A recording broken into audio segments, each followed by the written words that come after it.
In this video, we'll demonstrate how to find hidden songs on Spotify.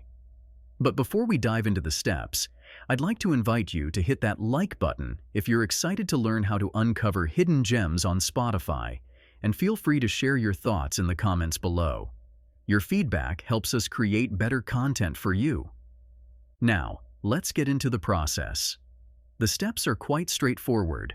When you open a playlist on Spotify, you can easily hide some songs. For instance, click on More, then choose Hide Song. You'll notice a minus sign inside a circle appears, indicating that the song is now hidden. If you ever want to unhide it, simply click on the same icon, and it's as easy as that. Unfortunately, there isn't a direct way to interact with hidden playlists, but you can manage hidden songs within a specific playlist. To find all the hidden gems, you'll need to check individual playlists where you might have hidden songs.